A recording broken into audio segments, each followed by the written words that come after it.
You're doing this publicly now. Yeah. It's like all eyes. Opinions. Oh, everybody has an opinion. How do you manage? I hate that. You hate it? I hate it so much.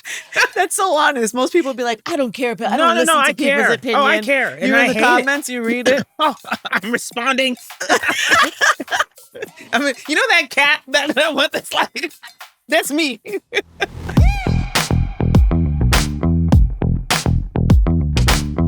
Thanks for watching, guys. Today's episode is brought to you by Boost Mobile. Okay. Bozoma St. John is a Hall of Fame inducted marketing executive, author, entrepreneur, general, just badass. In 2023, she stepped out of the corporate box and she published her memoir, which we were just talking about and we'll share in a second. It was called The Urgent Life. It is called The Urgent Life. She's now a full-time cast member of The Real Housewives of Beverly Hills. That was not on any of our bingo cards. Nobody's bingo card. And she stars in On Brand with Jimmy Fallon, which is a marketing competition series on NBC. Yeah. And she has many, many, many other things that we're going to talk about, all the things today. But Bozoma St. John is our guest today in real life. And we met recently for the first time. Oh my God. On a women's panel. Yes. I was so excited. Because you know what? I'm not from New York, but I feel like a New Yorker. I lived in New York for 15 years.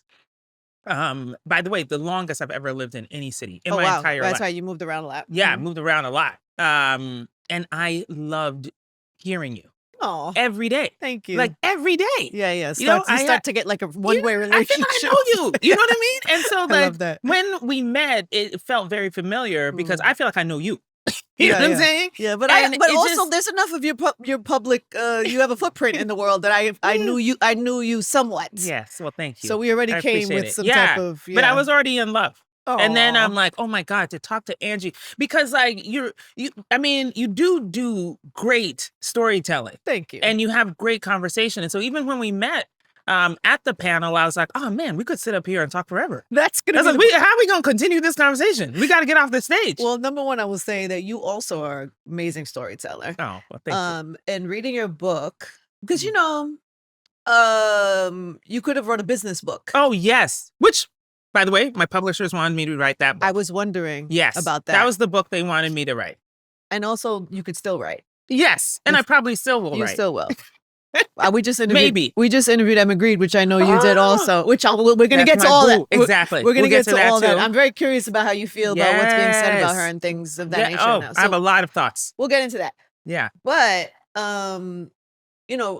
writing a memoir is a tricky thing, right? And so when reading it, I wondered how much, because a lot of people they tell their story and they find a partner who's a writer by trade, right? But yours felt so intimate. I just wondered. I was like, wow, this was a lot of your own voice and writing and words. Yes. But the way that it was written. Because I've been studying writing for the past few years. I also wrote a memoir. Yeah. And the woman they brought in to help me, because I was insistent on I had to write so much. Yeah. She taught me so much about actual writing and storytelling. And the way your book reads is it goes past to present, past to present, and you've been through so much that it's just it's a beautiful ride. Oh, thank you. I know it's a lot of pain and things in there also, but it's just a beautifully written book. Thank you.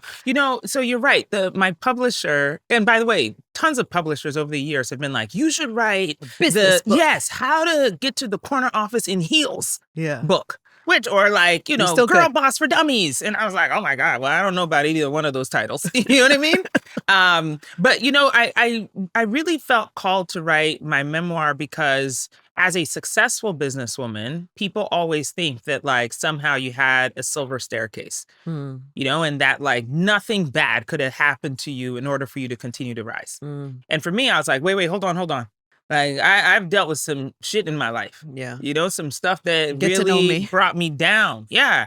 And I think for me, it was like, look, I want you to read my book and not only know me better, but also appreciate that like you can put yourself in these shoes and you can also achieve regardless of what has happened to you. Because like, this shit is heavy. Yeah. So loss and love and survival and thriving and climbing the staircase and getting things wrong. Like at one point, my editor was like, yo, Boz, like you, there's some parts in here where you're not the hero. you know. Like, you don't look that good. And I was like, good, actually. What part was it? Oh my God. Well, there are many parts, but you know, I mean, there's some stuff I regret. You know, it's like when I'm jumping ahead, but when my husband was terminally diagnosed, we had been separated for about a year and a half or so. We hadn't divorced. I wasn't planning on serving him the paperwork because I was like, let him do it. You know, let him be the bad guy. Right. You know what I mean? And I was trying desperately to move on. I thought, okay, well, if I have a boyfriend, then he real gonna get pissed off and then serve me some divorce papers. And I was like, you know, you should get a girlfriend too. You know what I mean? Like, let's just all both move on. And he was refusing. And then one day I went to his house and I saw a pair of women's shoes there. And those were some ugly ass shoes. I knew they weren't mine. You know what I'm saying? So I was like, who's this bitch? And he had a girlfriend. And I was like, okay, I don't know how I feel about this, but all right, you know, this will help move us on. But then when he was diagnosed and she and I were getting along, you know, we'd like trade off time in the hospital, and it just felt very sister wife. And I was actually very comfortable with that until they said he was going to die. Then you got to go. Then I was like, honey, you got to get up out of here. Okay. I'm his wife and these are my vows. And I'm the one who's going to be here. And in telling that story, I was unfair, you know? And I wish I could do it over. Unfair to her. Her. Mm-hmm. He was very happy. I mean, he, you know, went on Facebook and was like, thank you, God, I got my empire back and my kingdom back, you know, the whole thing. Like he was, but I don't think I was being fair. Right. I wasn't being fair to her, and I regret that. Have you ever made that amends or No, I'm not talking to her. No, I'm kidding. Look, I'm not that much of an angel now, okay? But you've admitted that before. You've said this. I have said it. I have said it. She's gotten wind. I hope she got wind. But we don't need to talk. I mean, come on. Okay. There's nothing to do here. There's nothing more than that. It's enough for you to admit. It's not for me to admit. No. We don't need to be friends. And no. Yeah. There's so much in your book that you know, even looking at you now and where you are, we talked about this when we were in the panel. You took this gig on Real Housewives, which people were like, are you crazy? Yeah. No, they really did. Are you crazy? Yes. And what was it that made you adamant in your decision making? You know, it was really so hard to follow my instinct and my gut on this. And by the way, I have said adamantly, I've done a TED talk on it. I've talked about my intuition, how powerful it is, how much I trust it, how I follow it. I don't take anybody's advice. I don't ask anybody for their opinions on my life. Like, I am strong in that. But it is also very difficult to do that, you know, meaning that when people have an opinion about what you do or who you are, especially if you respect them. I'm not just talking about the strangers on the internet. I'm talking about people in my real life. Yeah. You know, and not just my mom. Right. But like, you know, your daughter, my friends, my mentors, you know, people who were successful, who are ahead of me, who are like, this is a bad idea. You know, and I'm just like, and your voice says, yeah, my inner voice says, no, this is where you should be going. But the thing is, it has happened actually quite a few times in my life where everybody in my life has advised me against the thing. And I went to do it anyway. And then it turns out to be successful. And then they're like, you know what, Boz, you were right. You were absolutely, go ahead. You know? And so it's happened enough times that I feel drawn to my own will, even in the face of people doubting it, but it has not caused me to have fear. You still know have what I mean? I still have the fear. fear. I still have the doubt. I'm still like, what if this time they're right? Right. What if this time I'm stepping off the ledge and like I'm gonna fall and hurt myself? And what if I join the Housewives and it's the worst decision ever because I'm going in with the intention of telling my story from my perspective, adding a corporate baddie to the roster of women who are rich and successful and like having the best time ever. I'm like, yo, I want to come represent my people. But what if it's terrible? What if they make me look awful? What if like this Hall of Fame career comes crashing down because I did reality TV? You know, just the other day, somebody on Threads, there's a debate going on about Emma Grede and her book, right? Mm-hmm. And I'm a defender of her philosophy. And somebody said it was something, I'm gonna paraphrase, but it was something like, yeah, she's talking so big, but she still ended up on reality TV. They said this They about were you. talking about me. Yeah. And I was like, shit, is that a dig? Oh my God, I think it's a dig. You know what I mean? Did it sting? Yeah, I'm like, it stung a little bit because I was just like, wait, hold on. Wait. Let's not trash everything. Like, you know, that's not beneath me. And I don't believe any of the women who are participating in any of these shows are beneath me or beneath us. Yeah. You know, they don't have a lower standard. They happen to showcase a certain type of life and a, you know, certain type of their personality that sometimes is not always the greatest. Yeah. But I feel like there's redemption. Hello, my friends. Today's show is brought to you by our presenting sponsor, Hard Rock Bet, Florida Sportsbook. It is NBA playoff time where the lights are brighter, the pressure is higher, and every possession can change a series. And on Hard Rock Bet, every night is your shot to score a major bucket.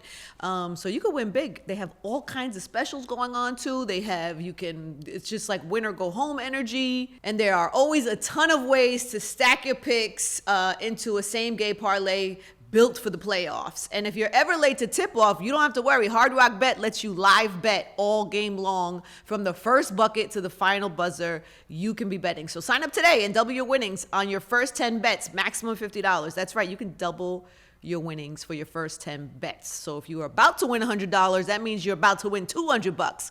And the welcome offer is just the tip. Hard Rock Bet has new promos daily. So open up the app right now and see what promo you got today. That's what you do. Download the Hard Rock Bet app and let the games begin.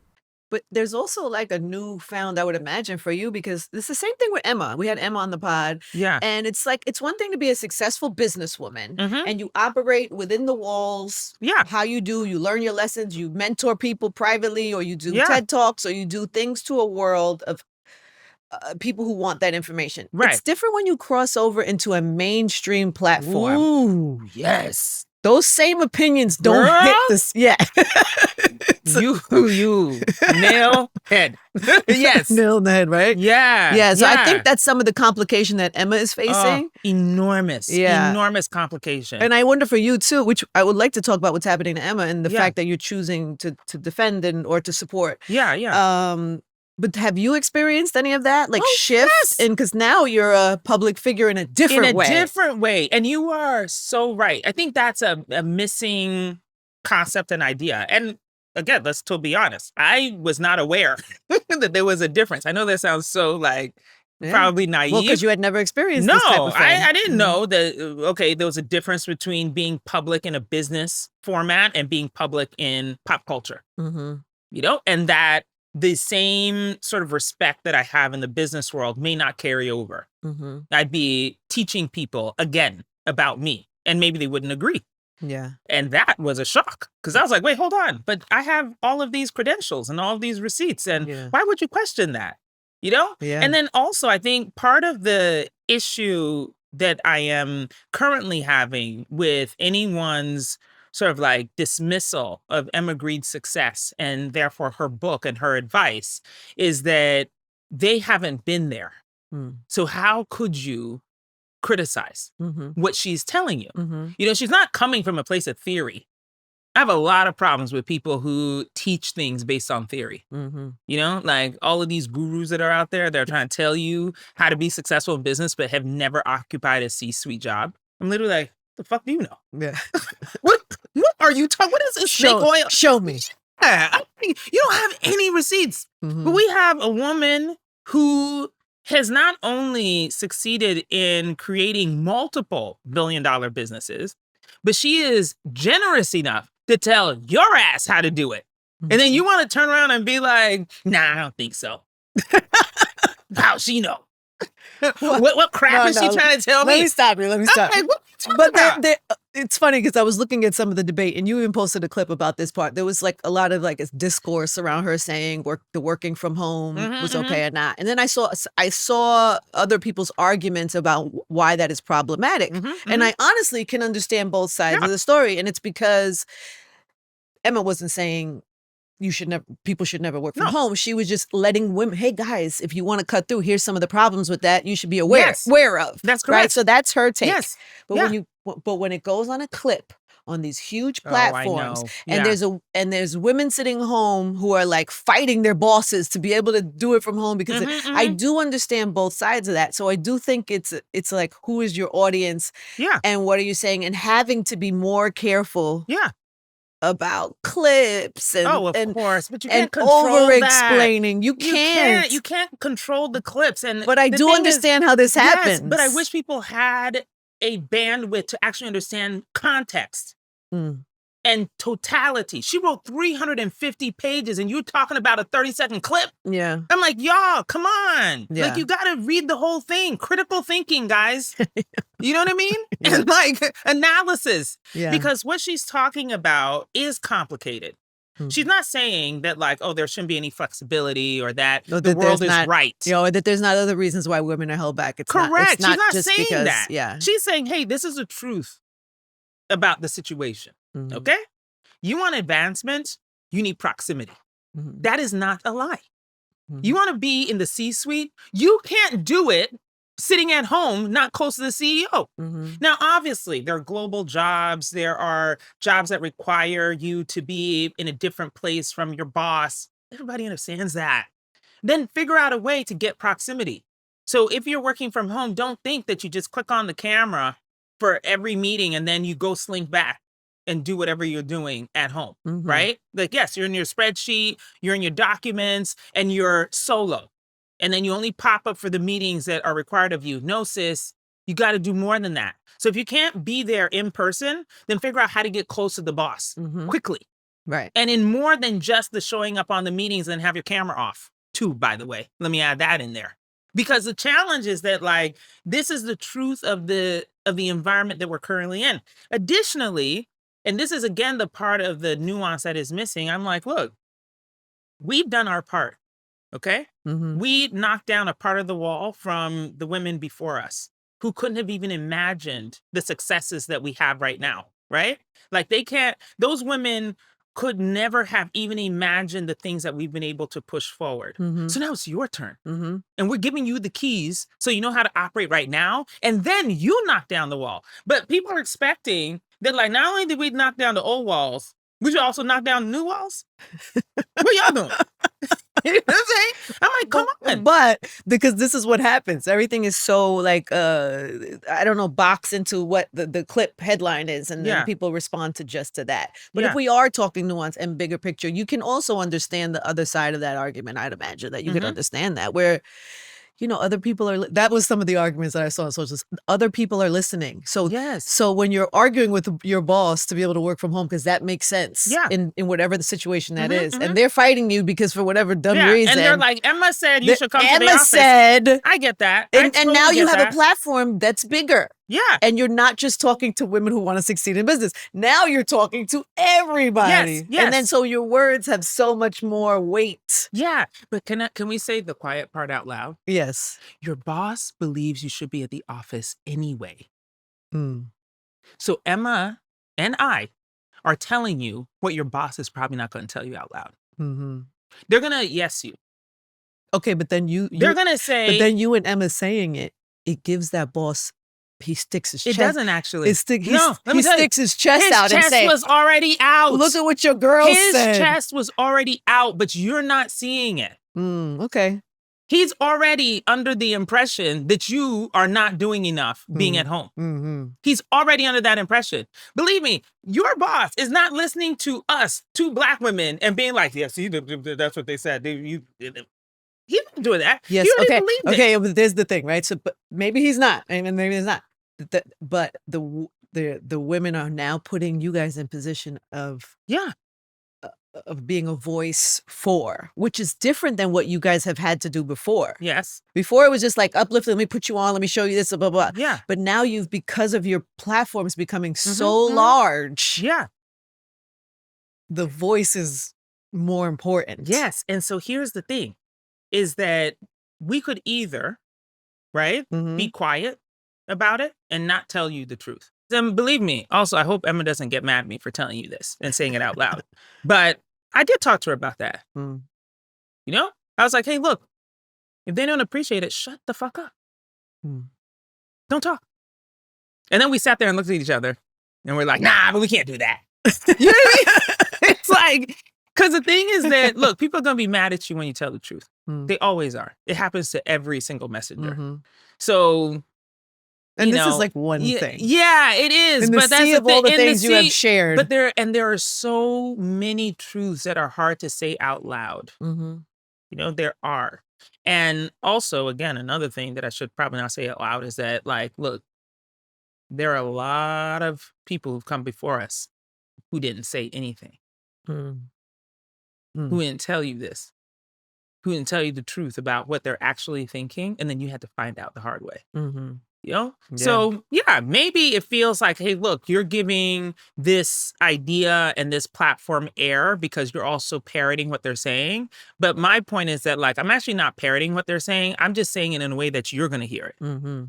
Because they've been telling you that. You're just not listening.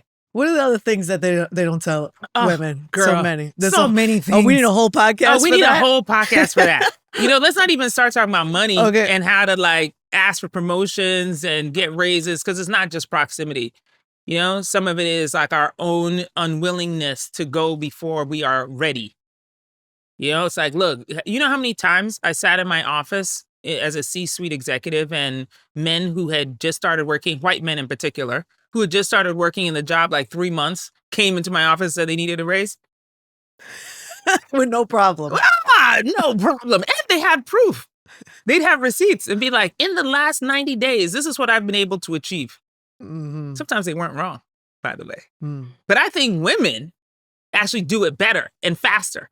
And then do you know how many times I would tell, like, a woman who was maybe a peer or something to that guy and been like, psst, you know, homeboy over here.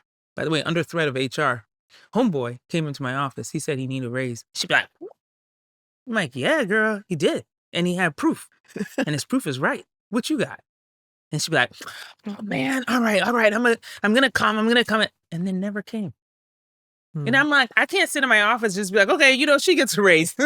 Right. You know, like you got to do your part. You got to come too. Yeah. And so there's all kinds of, but the problem is that, like, if I say that out loud, which actually I just have, she's going to say, oh, well, but this is, you know, I need merit-based promotions and raises. And it's unfair that Chad over there comes into your office and after 3 months tells you he needs a raise, and then you give him one, and I'm sitting here, you can see I'm doing the work, and you didn't give me the raise. Yeah. Girl, you got to get up and do your part. You got to do it. Yeah. And it's not enough for you to just sit there. Yeah. Why do we do that? What is that about? Girl, I don't know what that's about. It's not what I do. I would also like to offer to people is that, like, you know, it's okay to say what that one part of what somebody said doesn't work for me. Yeah. And not dismiss their whole existence. Yeah, right. Like, you don't have to throw somebody away. That's the other nuance. Maybe the one thing they said, you kind of, I don't love that. Yeah. I think that should have been said different. Whatever your feeling is on whatever. Like, yeah. Great example of that. What? We love Steve Harvey. Okay. Okay, let me just start there. Oh, gosh. Love Steve Harvey. Love Steve. At one point, I saw him do a interview, or he made a statement about how, like, he hustles so hard, he only gets 4 hours of sleep a night, and if you want to be successful, you can only sleep 4 hours because otherwise you're lazy. Paraphrasing. Yeah. And I heard that and I was like, damn, because I like some sleep. People don't think that, but I do. I sleep my full 8 hours. You do? Absolutely. Good for you. And if I don't get it, I'm horrible. Okay, so I have to get it. Yeah. And I heard that and I was like, damn. Well, how am I going to do that? Because I'm not actually useful with just 4 hours of sleep. I tried. And the shit wasn't working. Yeah. So I went back to my 8 hours and I was like, you know what? I'm gonna have to figure out a way to make whatever other 4 hours I spent sleeping. Like I got to double time on something else. So just so I can prove the fact that like, yes, I'm working hard. I got to double the time when I'm actually awake. You know? And so then I use that as my motivation to do more in my waking hours. Because I realized that, there's other people out there who are 4 hours ahead of me because they're only sleeping 4 hours because they took Steve Harvey's advice. You see what I'm saying? Which would have been shit advice for you. Which would have been horrible. And by the way, I don't throw the man away. Yeah. I don't discount his successes. He is incredibly successful. Like what a shame it would be. And still plenty to learn from him. Plenty. I'm like, what a shame it would be if I just took that and said, he doesn't know what he's talking about. His successes, the only reason he got it is because he's a man. Well. No, stop. No, but I'm just saying that I could say that and I would be wrong. Right. I'd be dead wrong. Yeah. And so my point is but you'd be mad about the one thing. I'd be mad about the one. Okay. But that's my point is that like sometimes you take advice from people who've done it and you're like, ooh, I can apply that. And then sometimes you're just like, ooh, that actually doesn't fit me. But let me take the knowledge that's inside of there and apply it in a different way. So my thought was like, oh, shoot, there are people who are only sleeping 4 hours. They have 4 more hours in the day than I do.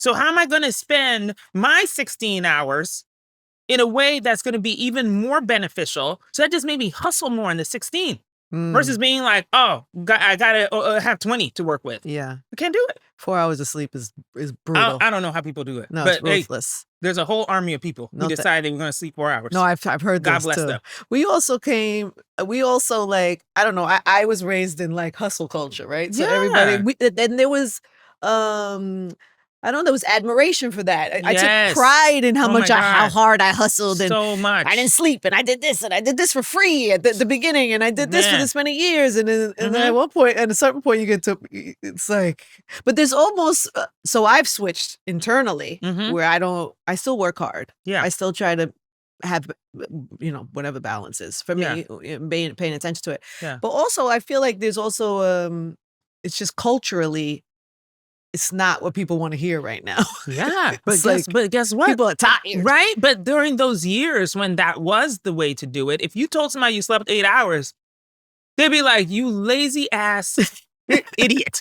You know what I'm saying? Yeah. So now, yes, of course, our health and wellness is at the top of conversations. Mental health is at the top of conversations. Thank God, though. That part. When I started out, and walking uphill both ways, the conversation didn't exist. And so, you couldn't have said like, oh, sleep 8 hours a day and you'll still get to the top of the mountain. Nobody would have said that. Hey ladies, if you have been struggling with dry hair, breakage, or just finding the right routine for your curls, I have got the trick for you. Bask and Lather offers nourishing hair balm for curly or kinky hair, and that helps reduce hair breakage and adds the shine that you have been looking for. It is made with real ingredients that can penetrate hair strands without clogging pores. And if you use it regularly, their users have seen results in about 3 months. That is pretty quick. They also have a hydrating hair mist that's perfect for keeping your hair soft, hydrated, and frizz-free. And it's got aloe vera and avocado oil, so whether you're detangling, redefining curls, or maintaining protective styles like locks, twists, or braids, it fits right into your routine. Explore viral bestsellers and products of healthier hair of all types from Bask and Lather. Go to baskandlatherco.com and use the code IRL for 20% off. That's 20% off at baskandlatherco.com. Code IRL. I wonder if our way of dealing with mental health and wellness at the time was like just pouring into, we were like workaholics. Yeah. So that was the vice of choice. Yeah. We weren't. It wasn't great, but yes. But that's the way that's the way we dealt with it. And that's also how we respected people. Yeah. You know, if like you worked like that and didn't have a breakdown, then you were the winner. Yeah. Right? You're the badass. Yeah. But if you work like that and you had a breakdown, people are like, see, she was weak anyway. Get out of here. You know? And now we don't say that. Do you still work like that? No, I absolutely do not. I work very hard. But like I said, I use my 16 hours very well.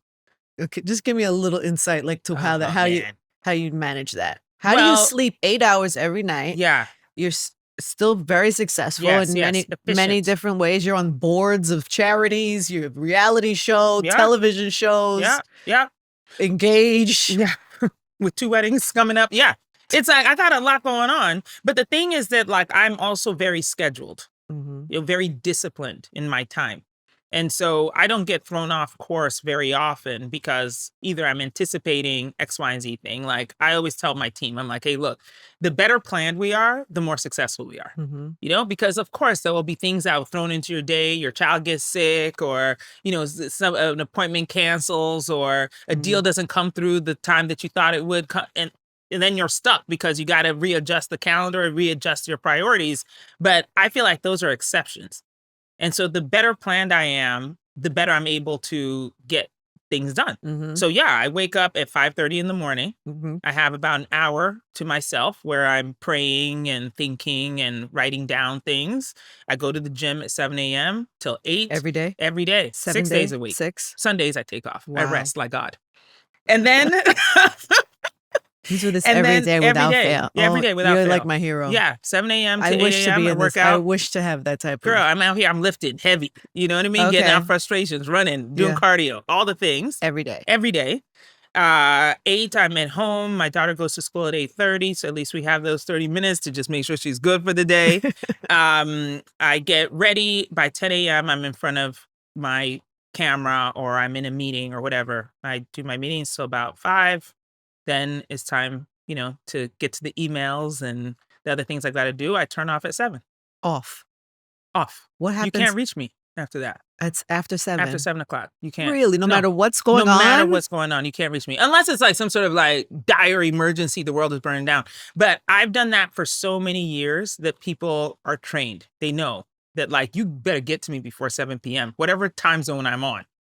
After that, you can't reach me. And I'm asleep by 9:30. Even now with this new level of like career and public facing. Here's the thing. And again, this is why you've got to add the things in your life that won't allow for those breaks to happen. I don't take dinner meetings. Okay. I don't go to dinners.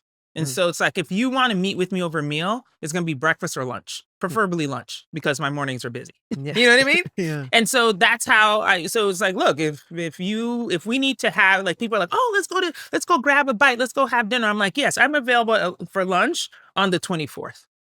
Wow. You know what I mean? No, and then so never dinner with the girls? No, I rarely do that. No. Why? If I'm going to get with the girl, because it disrupts my sleeping time. Oh, got it. You know what I mean? Because I've got to unwind from the day. And so at 7 o'clock, I need to start unwinding. Otherwise, how am I going to be asleep by 9:30? What is the unwinding like? How do you do that? Wine.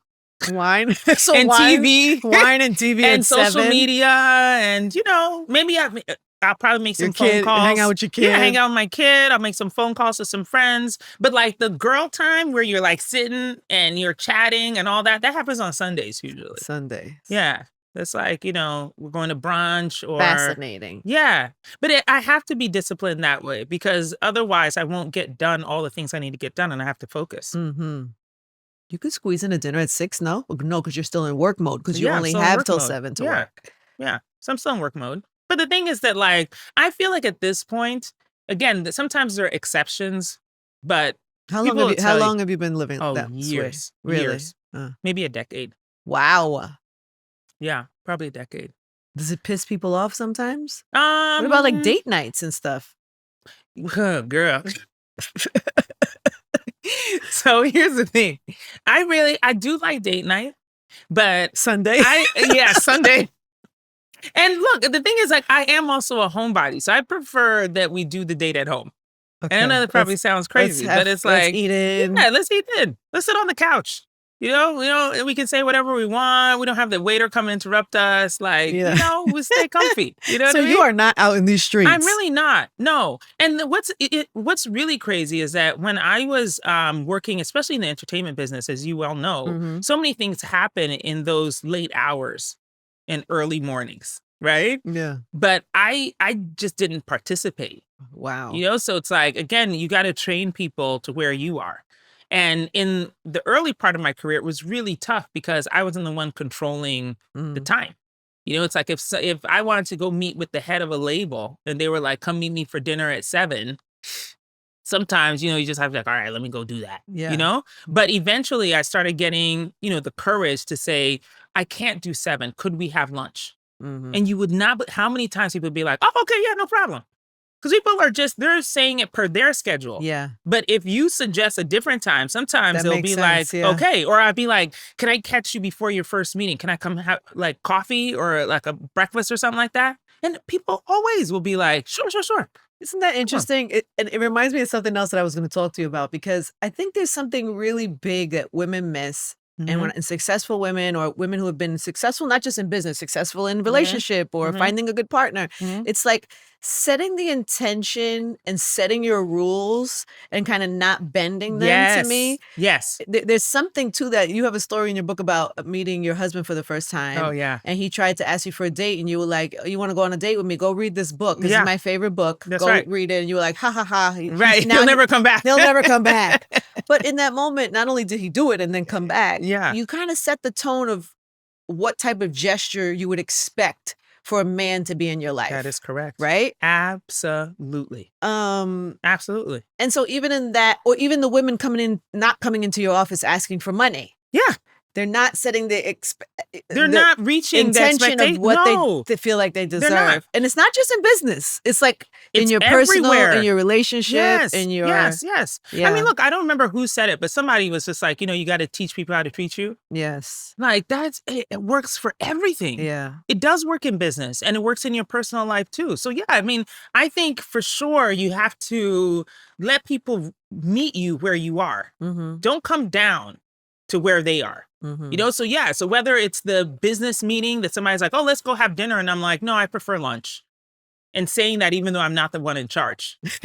Right. You know what I mean? And how many times they will just agree. And then there you go. Now you have your thing.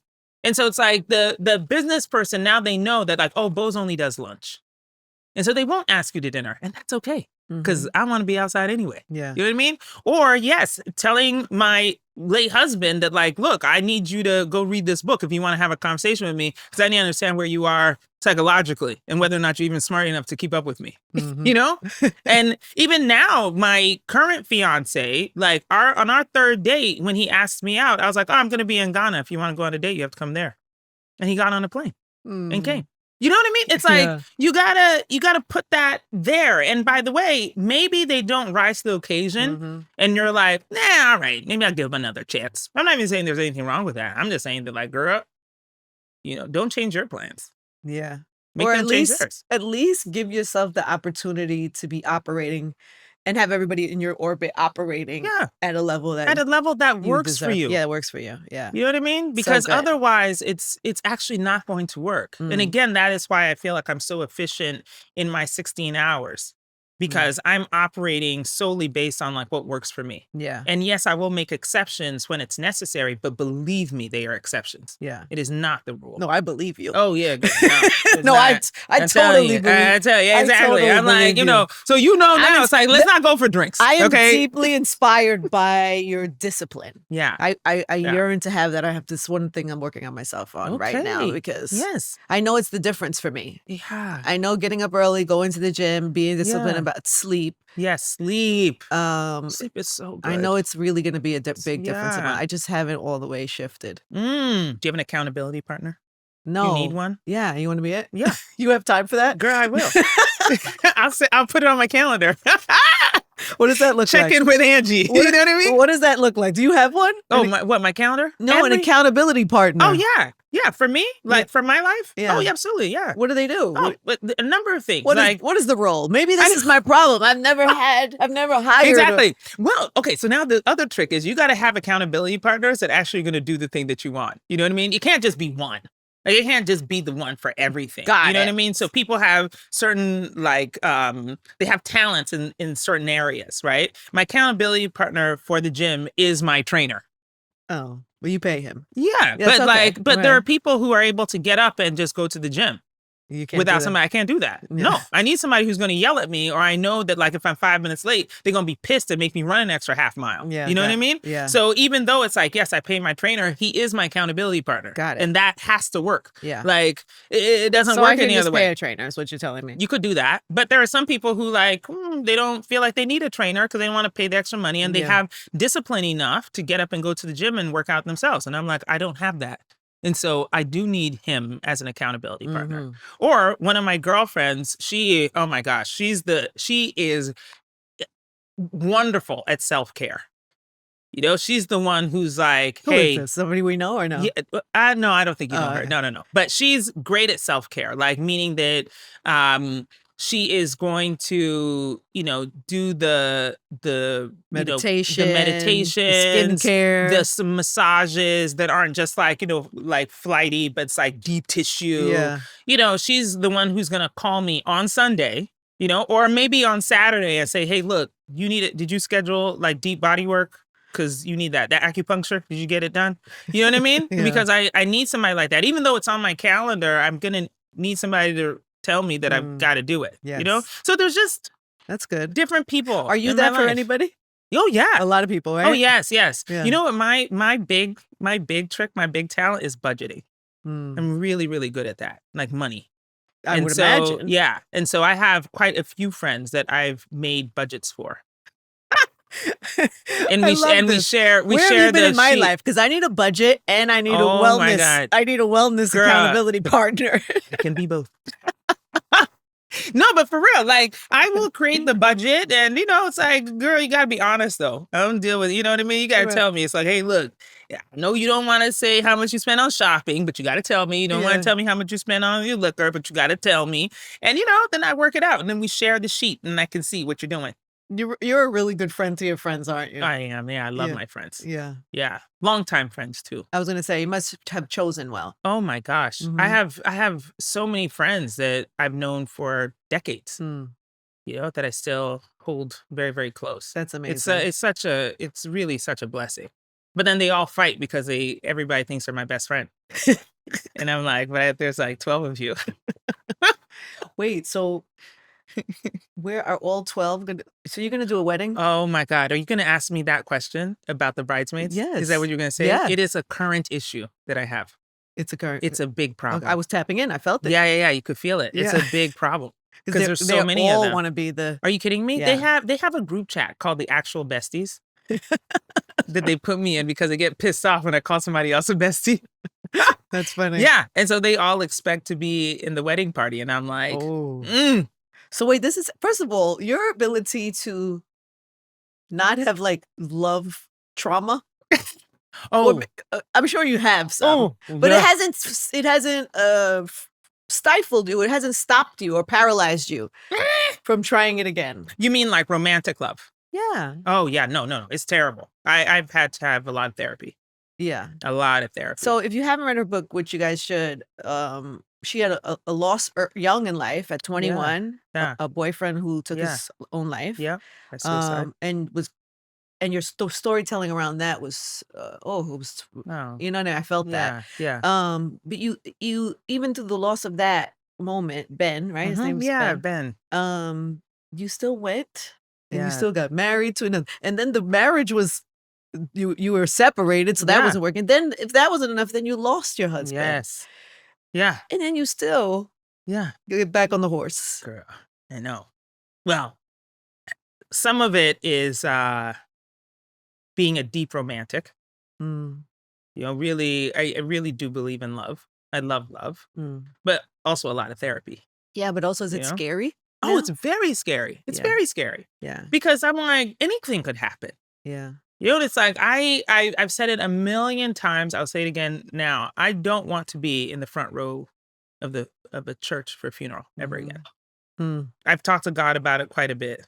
That I just don't want to be in that pew. And and then, gosh, I can't even believe I'm talking about this out loud, but I do hear God very clearly. And his response to me was like, so do you want to die first? And I was like, well, no, I didn't say that. Like, you want to go now? No. I still got things to do, but like, it sucks. Yeah. It is the worst. It is awful. Yeah. And at the same time, I don't want to spend my life without love. Like it's such a, it's so such you a do it with the thing. fear. You just do it with the fear. Do it with the fear. And hopefully some of the lessons. Yeah. I know one thing for sure, given what I dealt with my husband in our separation, that I won't make those mistakes again. You know, I won't take the relationship for granted. You know, that I will fight for it in ways I didn't fight for my first marriage. And that's what makes me feel like, okay, let me do it again. Let me get back on the horse. And see. But how does that show up? Because I'm sure you're not the only woman who's dealt with loss and grief. Yeah. I mean, you know, people deal with that all the time. Widows Yes. who don't even know how to get back on the horse. Yeah. Can't even imagine getting back on the horse. Or people who like are divorced and they were cheated on or betrayal in some other way. Like, how do you trust somebody again? Yeah. You know? And I actually do think that it's all seeded from the same place, is trust. You know, because I have to trust that this man won't die on me. Not because of his own doing, but just trust in general, right? Trust of God, trust of the universe, trust of medical care. And then there's some people who have to trust that this person won't cheat on you. You know, it's like, look, I've had a boyfriend who had a baby on me. So there's that. I mean, there's a lot of shit. Happens. Shit happens. Jesus. You know? But the thing is that, like, I feel like all of that lack of trust is what then creates the bitterness and then draws up the walls. And so I have to also be very self-aware when I start to say things or behave in a way that is showing up because I don't trust you. So what do you say to a woman who's having a hard time getting back on the horse? Oh, God. First of all, get some therapy. Okay. You need professional help. This, you know, we like to talk about healing and go heal, sis, and all that. And you think it's just a massage. It's not. You know, it's deep rooted work. Get a really great therapist. You know, and by the way, it's not like it needs to cost a lot of money. Just get somebody who gets you and talk to them. It could even be your pastor, you know, but just get some additional help so that you can work out the issues that you have. Because otherwise there is no starting. There's no getting on the horse unless you truly have healed from the things or have the tools to be able to heal. And then, I mean, the other thing, it sounds easy to say, but it's like, you gotta trust. You know, that's the thing that I'm working on, which is that. How's that going? It's going better. Okay, good. It is going better, you know, and that's why I can also move forward in joy, you know, because otherwise I would be really terrified about the next steps in committing to somebody again in such a public way also. I know you're doing this publicly now. Yeah. It's like all eyes. Opinions. Oh, everybody has an opinion. How do you manage? I hate that. You hate it? I hate it so much. That's so honest. Most people be like, I don't care, but I don't listen to people's care. opinion. Oh, I care. You're in the comments, you read it. Oh, I'm responding. I mean, you know that cat that I want that's like, that's me. In the comments constantly, because it gets on my nerves so much. I'm literally like, you don't know us. You don't know him. Red flags, whatever. You know? So I gotta respond. But you don't let it in, because you know, sometimes you could read something, a red flag, and somebody puts a post, oh, there's a red flag of this.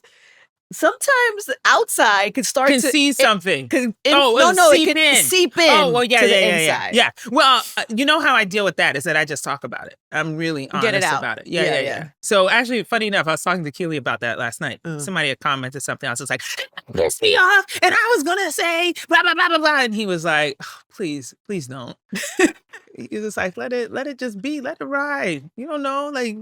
We don't know what's going on in their life. Let it just be, you know, because we know that's not true. And I'm like, oh, but still, they shouldn't say that kind of stuff.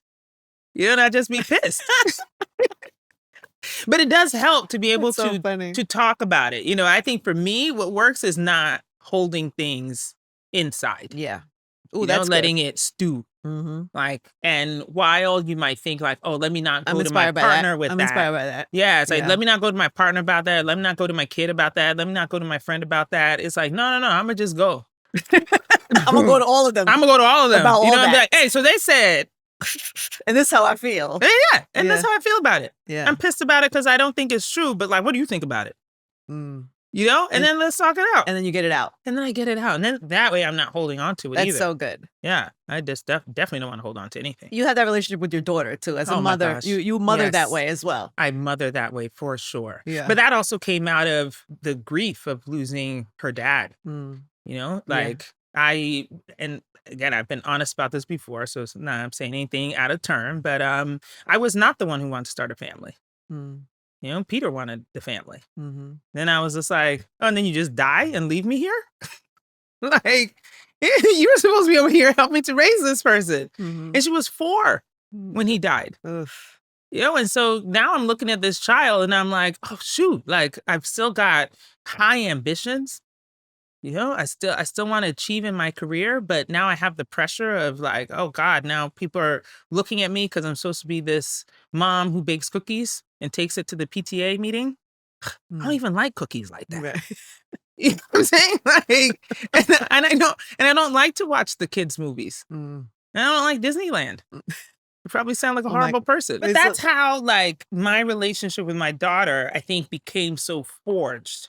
Because I was honest with her about a lot of things at 4. Which I know that people were like, you can't tell the kids all the truth. And this. But I had a really, really great friend, Melissa Robinson, who was the one who said, we should just tell Lael the truth. Like always tell her the truth. And also respecting her enough to hear the things that she wants to do that are important to her and honoring that, right? But also being like, hey, look, we got to have some balance here. You know what I mean? Because it's not like every day you say something and then mommy drops everything and then does that.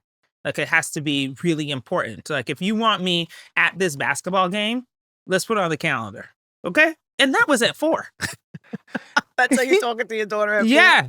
I was like, you need me to come to this meeting or this play or recital or whatever. Let's put it down. What's the date? Show me where your coach or the teacher said, what's the date? So let's look at that and then let's put. And so she would see that like I was intentional with putting her important things on my calendar and nothing would stop me from coming to the thing. But it wasn't every day, So yeah, I missed a lot of games. I missed a lot of recitals. Like I was traveling around ambitious, trying to get to the next level of my career.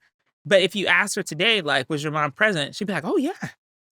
Because I was there for all the stuff that she needed and that she wanted. And so for me, it's like, we can have every kind of conversation now because we've had a decade of that. That's so good. Yeah. And you're is she what, 16? She's 16. Yeah. That's amazing. Yeah. Yeah. How's she dealing with this newfound reality?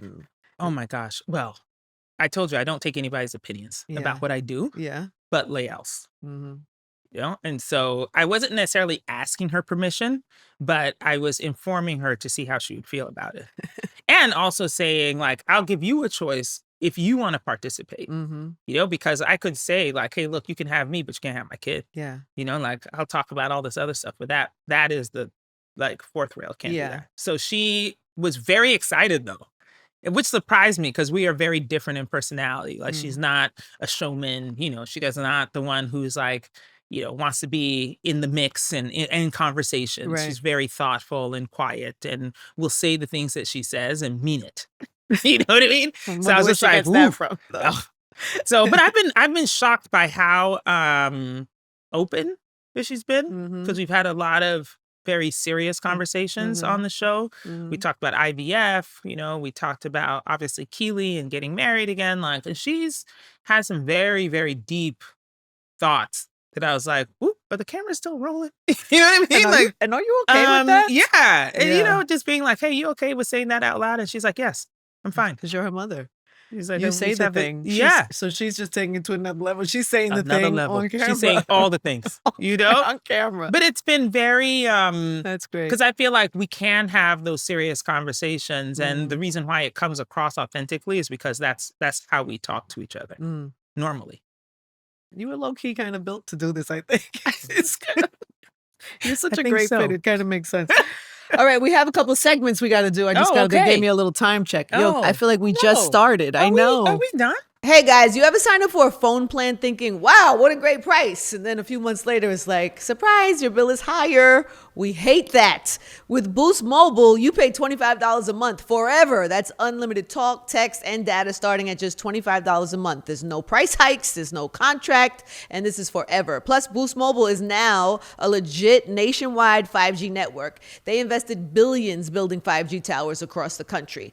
So, what you need to do is visit boostmobile.com or head to your local Boost store today and get unlimited talk, text, and data for $25 a month forever. 5G speeds not available in all areas. After 30 gigabytes, customers may experience slower speeds. Customers will pay $25 a month as long as they remain active on the Boost Unlimited plan. Okay, IRL segments. Ready? We got a bowl. We got a voice note for you. We got things. Yeah. It's segment time. Mm-hmm. Are we doing voice note first?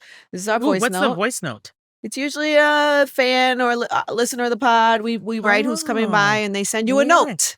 They send you a voice note. It's usually a question, a comment. Sometimes it's I love that. I don't know, a story or something, or thank you. I don't know what this is. Okay. What do we got? Hi, Boz. My name is Steven, and I would love some help here. My wife, she's an absolute beast at work, and I am always telling her to kind of put her wins and her accomplishments out on social media, but she suffers from imposter syndrome. She feels like not only does she not really belong, but she also doesn't want to brag in people's faces. But also at the end of the day, I feel like she's missing out on a lot that what could be coming to her if she was louder about herself.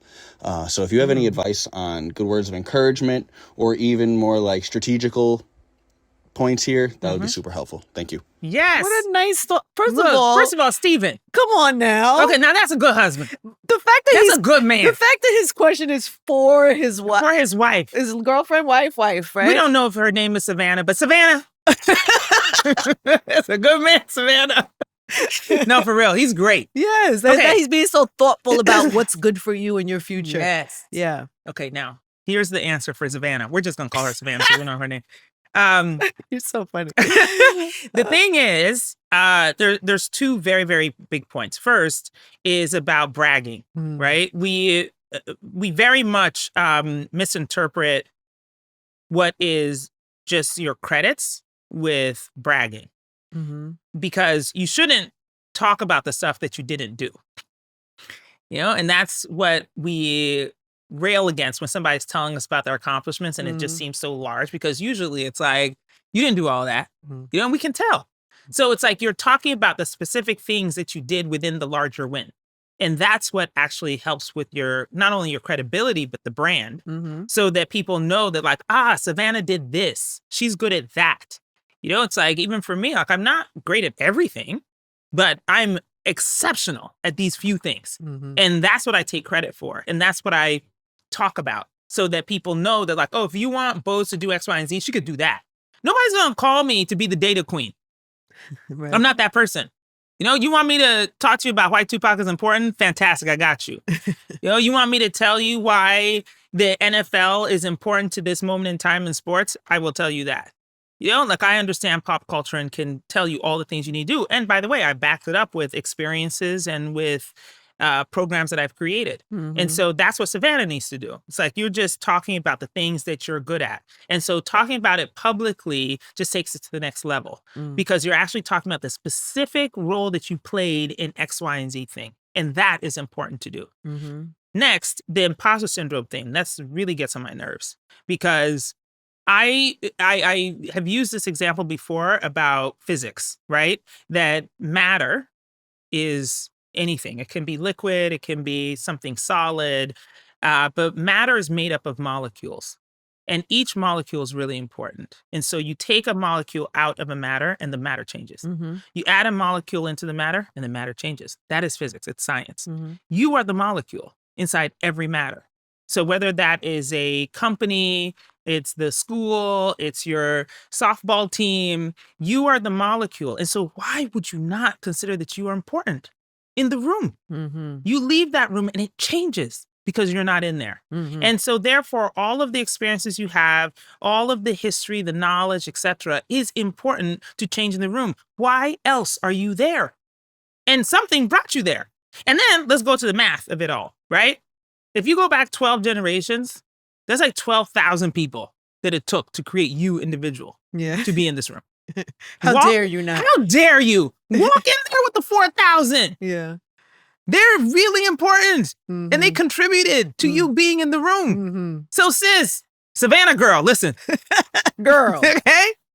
You are the molecule and you change the matter every room that you're in. So don't have imposter syndrome.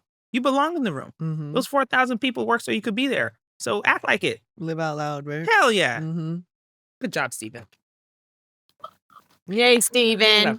Hey guys, support for this podcast is brought to you by Walden University. Have you ever thought to yourself, what if I could go after what I actually want? and I could really make a difference. Well, you are not alone. And this is exactly why I want to tell you about Walden University. For over 50 years, Walden has helped working adults like you get the W with the knowledge, the skills, and everything you need to build the future that you want. And you can make a difference where it matters most. If you've been waiting for the right moment, this is it. Head to waldenu.edu and take that first step. Walden University set a course for change, certified to operate by Chev. All right, now this is our IRL bowl. Okay. In real life bowl. Okay. Filled with questions. Okay. And I just you. pick one? Yeah. What is your biggest challenge in this life? Oh my goodness. What is the biggest challenge in this life? For you. Everybody's is different, I think. Yeah. Everybody's walk is different. You know, what is the biggest challenge? What is your biggest challenge? My biggest challenge. What is my biggest challenge? That's a very, very hard question. It is. Let me think what mine is. Whenever a hard question, I'm like, shit, could I Yeah. answer that if it was in the bowl? Because the thing is that, like, look, I don't have a problem with time because I really enjoy my time. And I'm not scared of, like, how much time I have. Really? No. Mm. Like, I used to be scared a lot of, like, death. And, you know, as I said, I told God I don't want to go anytime soon. But the way that I combat that is that I want every day to be really, really large. You know, not that like I'm climbing Everest or anything like that, but meaning that like I'm doing exactly what I want to do, like every day. Urgently. You know, like nobody's going to stop me from doing the thing I want to do. And in that way, I feel like I will come to the end of my life, regardless of when it is. And people will be like, God damn, that girl lived. You know, they're going to be like, she had a big life because I lived it exactly how I wanted to. I'm not putting anything off. I'm not like, oh, retirement and then I'll do X, Y, and Z thing. No, I'm going to do it right now because I don't know if I'm going to get there. So why not do it? So it's not like a fear of death. It's a motivator for me. So I don't know. I don't know about the challenge one. It's a hard question. That was a great question. Oh. I mean, that was a great answer. It doesn't have to be. There's no Okay. There's no rules. Oh, fantastic. Because I don't like rules no way. There's no rules. Good. You talked about your connection to God and hearing his voice. Yeah. What does that sound like? And what do you ask for most? What do you pray for most, actually? I pray for discernment all of the time. I just want to know, like, give me the vibes. You know, whether it's people or an opportunity or whatever, even over email. Give me the vibes. Like, Lord, just let me know this person is not for you. And I don't care if the person was introduced me to me by Oprah. Yeah. I'm like, I don't want that person. I don't like them. The not for vibes me. is not right. Yeah. You know, so. Is that how your prayer goes? Like you say, give me the vibes? Yeah. You don't say those words. Oh, no, I do. Oh, You my do? God. Me and God are homies, man. Yeah, no. I don't. Dear God, give me the vibes. Oh, yeah, no. And that's the other thing. I don't know why people don't talk to God just normal. You I know know. what I'm Why saying? do you have to Like, do why a do you thing? have to do all the things? It's to do with worship, I think. No. It's to do with worship. No, God knows us. You can talk normal. I talk normal. And I also get upset when something I doesn't think happen I the way always I close want my it. eyes. Oh, do you? Yeah, you don't? Not really. Eyes open. Yeah. Talking to I'm God. talking. You know, it probably, like if you had a camera there, it probably look nuts. But you know, I'm usually talking. Yeah. Like that's what I'm doing in that hour in the morning. I'm talking. I'm talking. I'm writing things down. I'm like, oh God, you know what? I forgot to ask you. Could you get this person out of my life? Like, no, I do that all the time. Or like, you know, we'll be in the car on the way here. I'd be like, oh God, you know, I forgot to say that I need more money for this wedding. So can I have another brand deal? Because I need one that's going to pay for this thing. And you're just eyes open, whoever's Yeah, in the yeah, room, doesn't talking matter. in front of people. Oh, yeah, I don't. Because people just think that I'm saying like, oh God, like you would say, oh God, but I'm actually being, So I'm interesting. being legit, like. You're actually talking I'm actually to him. talking to God. Yeah. Because God is always around. I People feel like, think you're being like, not literal. Like you're being, no, but I'm being literal. I'm Yeah. actually talking to God in that moment. Do you talk to him all the time? All of the time. All day? All day. Wow. Yeah, all day. Because I Maybe don't that's say better. that. Maybe that's good because it's if you have a routine, listen, nobody's way is wrong. Yeah. But if you have a thing where you have to remove yourself, get quiet, Yeah. whether it's your knees or however you pray, Oh. but if then you're limited in time. Yeah, exactly. If you're talking to him if you're all talking day. all the time, then you don't feel limited. But I do think it's important for me as a first thing in the morning, that first upon waking, that I am in some sort of communication with God. That's really, really important to me. And a lot of times, I mean, I don't know if this happens to you, but like I wake up with things on my mind, you know? And so then I know immediately I got to go to God, you know, because whatever's on my mind, like if it's fear or there's some trepidation or like some big hope, I'm like, oh God, you got to make this work.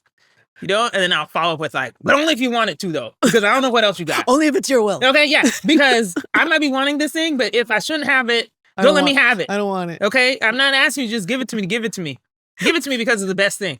We even pray similar. That's so funny. RP, you do that too. Yeah. I really want this, but only if you want it for me. Because I don't want it if you don't want it. No, I don't want it. Like, if it's going to mess me up, don't give it to me. And even if I don't understand it, I trust you. That's right, I trust you. Oh, that part too. Yeah. You gotta have trust. Yeah. God's got your back. For sure. Yeah. That's so good. All right, I have some IRLs for you. Okay. What do you want people to learn about you in real life? Ooh. If they can learn one thing from your life. That I really don't take myself that seriously. Really? You know? Like, yeah. Like, I really love the fun. I love the fun in life. If you were the leader of the world, Boz, the whole world. Yes.